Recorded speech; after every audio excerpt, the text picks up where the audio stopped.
Hello, everyone, and welcome to Tech Unscripted, where we bring together from education, community organizations, and the industry to talk about the challenges facing technology today.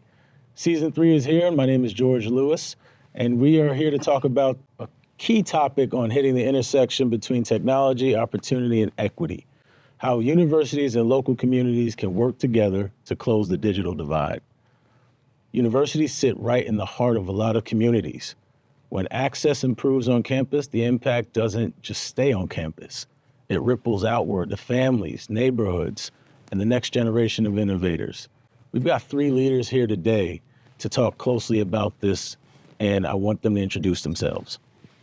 Thank you, George. I'm Terry Bankston. I'm the Executive Director of Career Services at the Delaware State University in Dover, Delaware, representing President Dr. Tony Allen and all of our staff and faculty and our amazing students. And I'm looking forward to our discussion today. Thank you for joining us. Good morning. I am Dr. Vicki Robinson, retired. I'll say that again, retired U.S. Department of Education. I was the director for HBCU programs. Thank you so much. Hey, I am TJ Mercer, former 30 years nearly in Hollywood producing and editing TV shows and movies. But a change of career led me to become the founder of Move In Day Mafia, where we provide decked out dorm rooms and monthly care packages for 4 years for HBCU students who have either aged out of foster care or unhoused or grapple with severe financial hardships. And our goal is to provide stability for our students. So I get to live out a dream of traveling around, hugging a bunch of people and surprising them. All right, this is perfect. Thank you all for joining us here today. So before we get started into a deeper discussion around why we're here, I wanted to do a firebreaker, quick question, rapid fire at each of you, okay? Mm-hmm. Is that cool? All right, one question, number one. One word that describes impact technology can have on a student's future. Career. Dr. Vicki. Community. Hey. Stability. All right. It provides stability. Yeah, okay. Second question. What's the most important digital skill students should learn today? How to do research. Okay. I don't know if this is digital, but I believe in the soft skills, because without the soft skills, you really can't get to the digital skills. Communication. Because I serve a different kind of demographic. For me, it's not necessarily the digital skills. It's simply survival for my kids. And for my kids, it's, I would say, to learn how to keep dreaming, because that's snatched from them from having to survive. So what we try to do at Mafia is to encourage them to keep hoping and dreaming. Great answer. One piece of technology you wish every student had access to. It's the third question. I want them to have their own, the laptops are always good for them to have, but just to be able to do something on from a satellite basis where they can set up something in their homes. Okay. So I don't know what that word would be. So it's not created yet. Yeah. It's innovation. Innovation. Yeah. Okay. I would say the Wi-Fi and hotspots, especially at some of our HBCUs that are in rural areas. Mm-hmm. Sometimes it's difficult. Yeah. And, you have your library that usually, or maybe a computer room that usually has the Wi-Fi and technology. But if I'm in the middle of the night cramming for an exam or finishing up a paper after I get off from work, I need that. That's good. So these two were coming from a whole different place. So let me just be clear about why I'm on this panel. We're in this together. That's okay. Let's make sure. Right. I got to take it back to the basics. For our kids, I'm looking for a cell phone service provider for our kids, because a lot of our kids get their phones disconnected throughout the school year. And that breaks up all of their communication, their ability to communicate with us so we can check in and hear what they need. So I understand AI is taking over, but for my babies, it's something as basic as a cell phone service plan. Yep. So if you are a cell phone service provider, call me.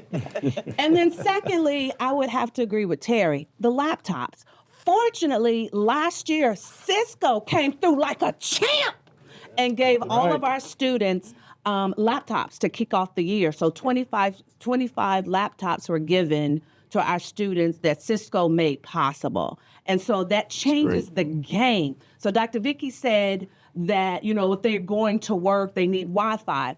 But then this also gives them autonomy to go to work, not have to be confined to library hours. And they can then, take care of themselves, get their bills paid, but be in their dorm room at 1, 2 o'clock in the morning, because sometimes that's when they got to get it done because they have a laptop. So for me, it's the cell phone service and the laptops are absolutely non-negotiables for my kids. And I'm sorry, I forgot to mention No, go ahead. in my introduction that after I retired, I started. I'm not going to look at TJ. I started volunteering with Move In Day Mafia. Okay. And I am now head of outreach and partnerships. So she retired to only have another job that she ain't even get paid for. Okay, well, listen, that is important for our students. That's important for our community. I love it. That leads into one of our first questions that now we want to kick off. So what are the most pressing digital inclusion challenges facing universities and the surrounding communities today? Terry, I know with DSU, you serve diverse student population and you deal with careers. Where do you see the digital divide showing up the most for your students? We've got some excellent partners, and with Cisco being one of our top partners. And when you asked me the question earlier, it was hard for me to pinpoint what that one thing would be, because I've got students that are doing agriculture, looking at how eggs are hatched and looking at green life and fish and the whole wildlife area, as well as the whole technology side. And for them to have access to something mobile that they could use to do all those testing and data-driven pieces would make sense. And so our students are anxious to change the world. And there's so many ideas that are going on up here that they don't have that technology aspect to be able to get to it. And that partnerships that we're doing are perfect for what we're trying to do. And we're just scratching the surface. That's great. Yeah, we have a lot of programs in IoT. And with that being said, that leads into some of that agriculture and smart technology. And water. I'm just looking at the water, and water is one of the biggest things that they are working right now on coming up with some solutions on how to improve the water. Okay. Oh, that's good. Yeah. That is great. Dr. Robinson, you've seen this from a national level and how through community partnerships, as you mentioned, what patterns are you seeing across campus that you can talk about from this perspective? So I would say the infrastructure is very important because, as you know, a lot of these HBCUs, they were built in like the 1800s. Yeah. So, we're steady growing and innovating, and that comes with needing more power, more infrastructure, and also having the staff educated and available in order to teach with the changing innovation. So, you got to have the infrastructure to put all those things in place. Right. And then, working with the community. A lot of campuses are open campuses, so you have the community coming in, student programs during the summer. So it's really growing faster than the schools are growing. Good point, great. Good point. And TJ, you're working with students who often, arrive without the support system they need. So, that many others take for granted. What technology access, what does that look like for them when they do join the dorm? Tell me a little bit about how their first day looks like. So we are expanding. Their first day looks like somebody is there for them, because Move In Day Mafia was founded because I met a young lady who had aged out of foster care when she went to her HBCU. And her social worker drove her to campus, pulled up to the curb, and just left her. And being a graduate of the Howard University, that was so far past what I had experienced. And until that moment, I had never thought about this population. So for the purposes of this conversation, what it looks like is us showing up to be that family. So if you imagine when you went to school, freshman year, perhaps, on one side of the room is a whole family. And I'm sure you have seen the whole family, the mama, the grandmama, the aunts, everybody showing up. But then imagine being that student that's coming in and they got dropped off in an Uber. We've had kids that were just dropped off in an Uber. They'd come to DSU. And they barely, if they have a suitcase, most is showing up in garbage bags. If they don't have what they need. So they're sitting there watching this whole family. They're scared. They're only 18, 19 years old, but Mafia is there to catch that. So they're not on that side of the room by themselves. Yes. We're coming in with laptops provided by Cisco. We're coming in with VR headsets given to us by Best Buy. We're coming in with a whole dorm room designed with them in mind by interior designer. We're coming in with their favorite deodorant, detergent, toothpaste. So we're making them feel already in alignment with their peers as opposed to behind their peers. Absolutely. So it does not necessarily go with technology, but it's that sense of belonging, that sense of I belong here and I got these people behind me, so I'm going to be all right. All right. And that's important because before you can get into the academics, you have to have your mind right. Yeah. So that whole dorm room makeover, it gives them that sense of family and belonging. So that's important. Absolutely. So let me add to that. So the stats are for my demographic, because I'm here for my babies. 70% of kids who are in foster care dream of college. Only 3% go. 1% graduate. And it's not academics. Because my kids are getting accepted into the #1 HBCU, Spelman, the #2 HBCU, Howard. But they're getting, 40,000, 50,000 applicants, 1,600 slots. I don't know what the ratio is for Delaware State. Number 6, too. So I'm there you go. switching. So see what I'm saying? So I have 3 scholars at Delaware State. So our kids are not only beating the odds to go to college, they're getting into the top HBCUs. So it is our responsibility, along with partners, to help them cross the finish line. Because, not to be stereotypical, but Whitney Houston said, the kids are our future. So we got to pour into them across the board. I'm sorry, I'm going to let you go now. No, that I believe in. I truly believe in Cisco and our partnerships become that blended family for those students. Yeah, exactly. And that's how they can continue to thrive and be able to, cherish and blossom to their future, right? I want to, I don't want one of Dr. Vicki's points to go without saying is that when we look at our partnerships and we keep the students in the center, we keep your students right in the center of everything we do. But with our partners, we make sure that our faculty and staff are in the loop on everything that's going on, as well as our students, so that everybody knows all the newest technology and newest things that are going on, so they can put that piece into their curriculum and into their syllabus on things that can happen. And we don't act like we know everything, so we depend on our partners to share, not your latest and greatest secrets or anything, but things that they can use so when the students are graduating, they already have touched some of that technology. Yeah. Yes. And it's not new to them, so that That's important. they ramp up when they start in their careers. Maybe they don't start at entry level. They may go to second or third level. Yeah. But it's with the teachers. So, as we're sitting here now, I've got some faculty that are on a site visit with one of my other team members at an ABC station in Philadelphia. And we make sure that it's not just the students that go, but the teachers go. And then, so as the teachers and the professors and the students are having this discussion about everything that's going on, if they were sitting here in the room with us now, I would have loved to have brought a faculty member with me today so that they could see some of the things that were going on and get a feel for all the technology that they may not have touched before. but they can enhance their curriculum. Absolutely. We And believe in that. technology is everywhere. I mean, like you were talking about your agriculture programs, there's technology for that. You know, we also have to think outside the box.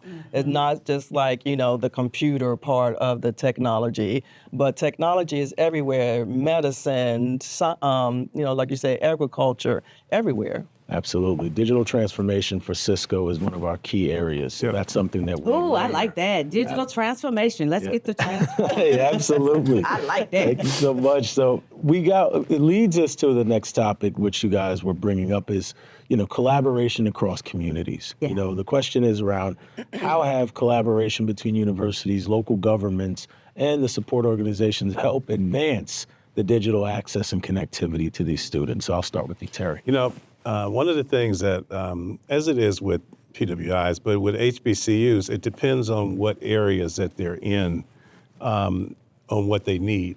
So Delaware State, we're the only HBCU in the state of Delaware. But we have a great contingency of individuals that are former military because Dover Air Force Base is there, and it's a big hub for folks that are coming out of, they're doing their active duty.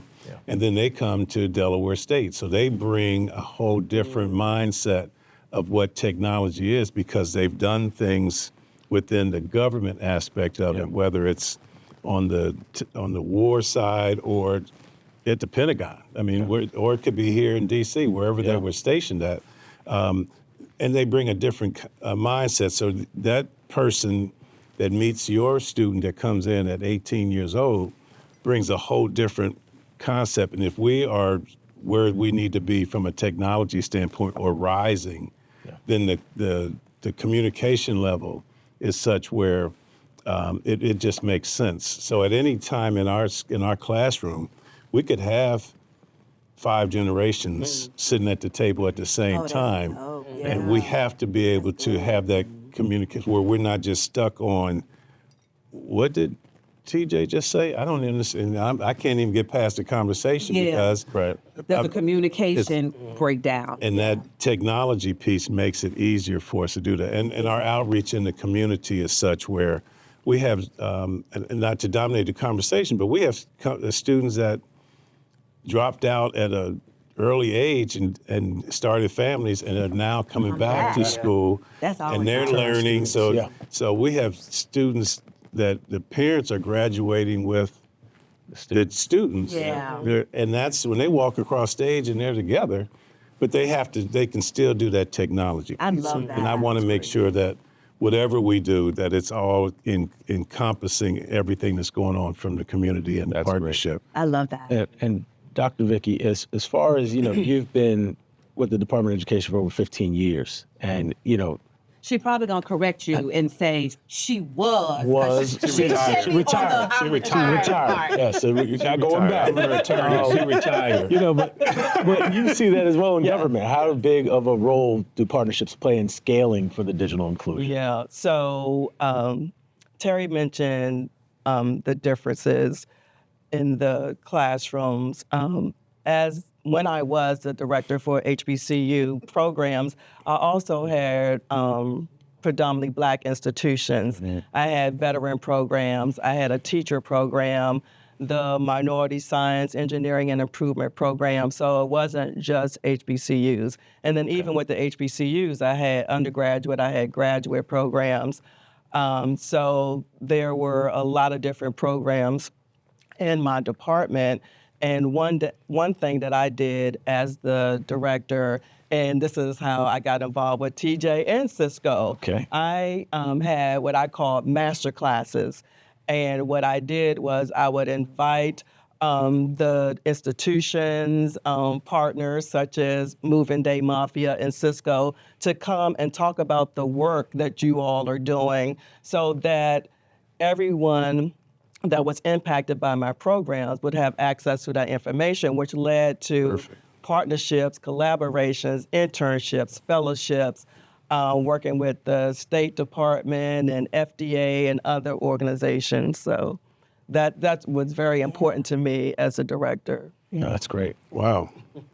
And you know, TJ, you know, with your partnerships and you have, you know, volunteers, donors, universities. Talk a little bit about those collaborations that you've had within your organization. What I'm loving about our collaborations, like Cisco is just, for us, is not, and this is not, I know this is Cisco podcast, but I'm just telling the truth of what is happening. So with Cisco, they didn't just donate the computers. They put boots on the ground for us. They sent volunteers so that it's not just finances, it's people invested in the movement of Mafia. And what I'm seeing, because we've only been in existence since 2022, we've moved in 109 scholars at 28 HBCUs since 2022. So we've done really well because we're attracting partners that believe in, yes, they need finances, but we need people power as well. And what I'm loving to see happen as we get older and wiser with the organization is now the collaborations are coming together. So there can be Cisco mentees that are then showing them the pipeline, because here is what I had to learn the hard way. The opportunities are there. The confidence to go after the opportunities is not. Right. And so what I'm discovering that it's important to put the Cisco leadership with the partnership, or Cisco engineer or Cisco marketing person, so that our students can see what's possible and feel like that there's someone that cares, that's taking them by the hand and kind of navigating them through the process. So that's what I am seeing that's really crucial for collaborations for us, from my viewpoint. That's great. And, Cisco, we are built on critical infrastructure for the AI era. That is our tagline. That is what we thrive in. And that leads us to, how technology solutions impact students. Terry, I want to pose a question around, what technology initiatives are important for infrastructure for the students, and what's critical to them, and how important is reliable infrastructure for them and their success. Oh, absolutely. And the point I was going to make a little earlier was that we talk about the success stories a lot. Yeah. And which are good, and that's a good thing. But all the experience that we have sitting at the table really doesn't mean anything if we can't hear what the students are saying or what they're feeling. Exactly. And so there's the peer influence has to be there. There's some opportunities that we have where I can show a student how to get the whole chicken, and they're just happy with the quarter dark. And that's okay. That's okay if that's what you want to do, but the peer influence has to be, at least I know I can get that. Right. And so that's one thing where you can hear that Dr. Vicki got it, TJ got it, Terry got it. But if we had the infrastructure where they can do things on their own, because so many times they're doing some individual work, that if they had access where no matter what hour of the night they're doing some things, that they can see some success and then share it with each other, that's much more than what we can do. So that infrastructure piece is so much needed where it's reliable. Yeah. So many times if something shuts down and then they're stuck, they're not gonna ask for help. They won't go to somebody and say, how did you do this? They want to do it on their own and come back and say, look what I did. So if we have that infrastructure in place across the university standpoint, it makes sense. And I would love for us to be a hub for the community to be able to come to Delaware State and make that happen. We acquired Wesley College in Dover also, so we have 2 campuses. And Wesley was an older school. So, and their infrastructure is in a need. Okay. And our technology department is doing an amazing job to get that up and running. But it takes, absolutely funding and wiring and everything else that goes on. But once that happens, the sky's the limit. Yeah. That's great. A lot of institutions, and I'm not sure if Delaware State has it, but a lot of the institutions now are doing like the living learning spaces where maybe the first floor is where students can work on projects, have meetings, maybe have a Cisco-sponsored room. Okay. Hint, Cisco. So that's important too. And there is, I don't want to talk about federal funding because things have changed a lot just since I retired, but I know that federal funding can be used to improve instructional facilities. And like I said, a lot of institutions are doing the living learning because that's still around academics and, can't do so much around dorms, but that living learning space where they're working together and collaborating and working with peers has happened a lot on the campuses. All right, thank you. Yes. And to TJ's point, I mean, the biggest piece is at Delaware State, we have a contingency in Shenzhen in China. Oh, wow. So having that whole international piece where if the infrastructure is not there, we're in trouble. Yeah. I think as a whole, though, to what you said earlier, is for what this generation of students that are in college now, they need to know what's possible because they don't ask. They are very independent, or in our case, they've been let down. They've had to fight for everything that they've, achieved, so they're not used to someone caring. They're not used to someone really saying, we're going to be here for you, and they believe it. It takes us pulling it out of, what, for example, one of the student didn't realize that one of the laptops that we gave them did or did not, I can't remember the details, did not have the Microsoft suite. So we would think, hey, I need to let somebody know I'm missing this if it's not on here or whatever. Right. They didn't. They didn't tell us anything. I didn't find out for months. And I'm like, so you just haven't been using the laptop? So I think we have to put people in place that understands that this is their, we can complain about it, we can say it shouldn't be like this, but the reality it is. Yeah. So then we have to have people in place to then be checking in and know, hey, do you have this? Do you have that? So then it triggers, I should tell them, because they're not just doing it on their own of saying what I don't have or what they'll just try to go figure it out and go the long way when we're sitting right there going, well, had I known, I could have solved this in 5 minutes. Absolutely. Yeah. And the school could have had an account or something that they could use. Right. And that leads us to our next segment on measuring impact. And you started with, Dr. Vicki, what are some of the KPIs that organizations should look at for, building institutional level success around these types of programs and needs for the students? That's kind of difficult to answer because, as you guys talk about equity, and I'm glad we're talking about equity and not equality because they are different, very different. But it would be different for each institution because it's not a one-size-fits-all. Yeah. So something that works at Delaware State may not work at Spelman, may not work at Howard. So what I would say to any partner, Cisco or any partner, first ask, what is it that you need and how can we help? Because it's going to look different. Even though we're all HBCUs, it's going to be different. If you have children, same parent, each child is different. Yes. And the ask is not just to the three of us, but I'm always going to have students sitting on this side of the table that are going to tell me, this is what I need, this is what I'd like to have. I learn more from them than they learn from me. Listening to them. Yes. They teach me more about technology, and as soon as my team and some of the students see this podcast, they're going to ask, Mr. Bankston, why were you on the podcast talking about technology when I just taught you how to do this, and this? Yeah. But the point is that when they learn something and learn how to do it, the sky's the limit. So the KPI piece is always going to be internships, full-time jobs that they get, being able to look at where they come into organizations at, whether it's small nonprofit organizations or federal government or major corporations, where they fit in at, and being able to have that data to showcase what it is and how this piece works. It doesn't work if we don't talk about it and showcase the successes.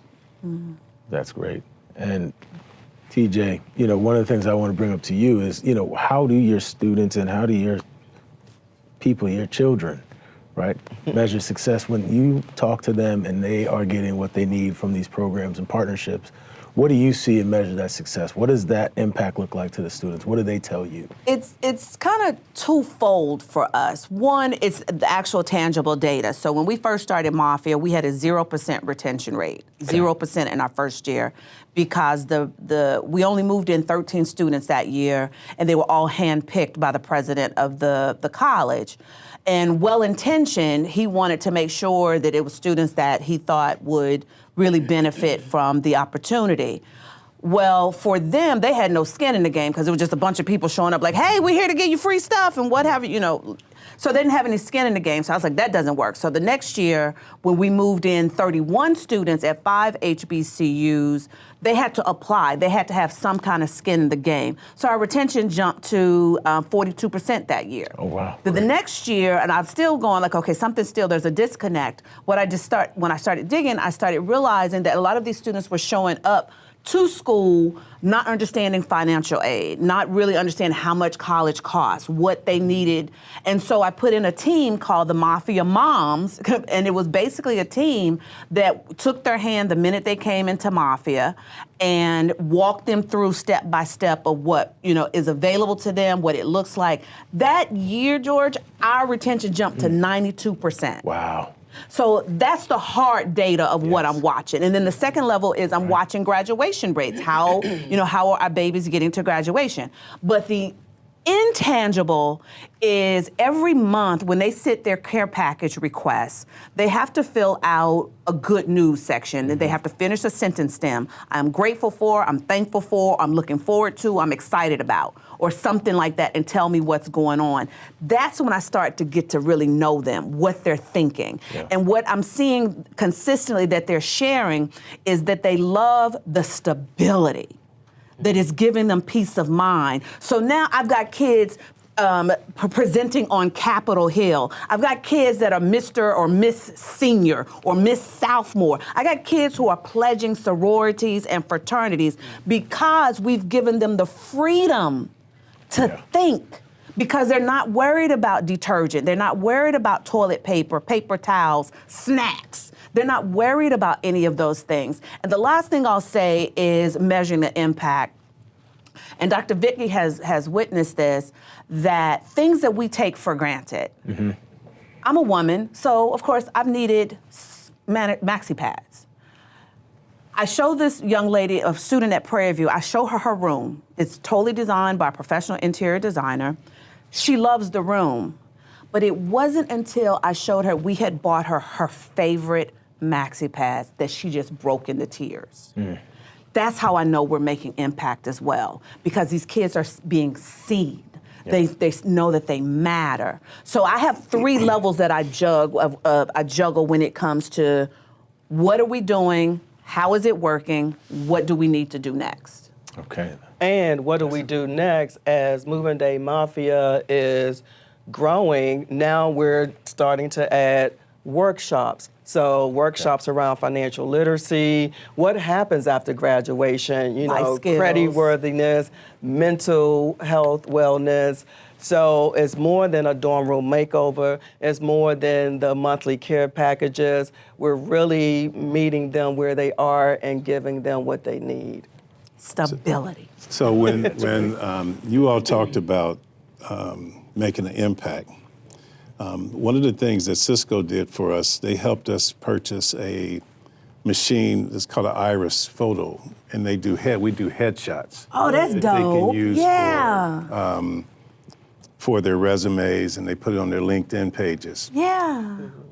So the first time we set it up and had the students doing the headshots, and then it's emailed to them, the first thing the students said was, they took the pictures, had it on their phone, and they said, I'm gonna send this to my little brother. I'm gonna send this to my little sister.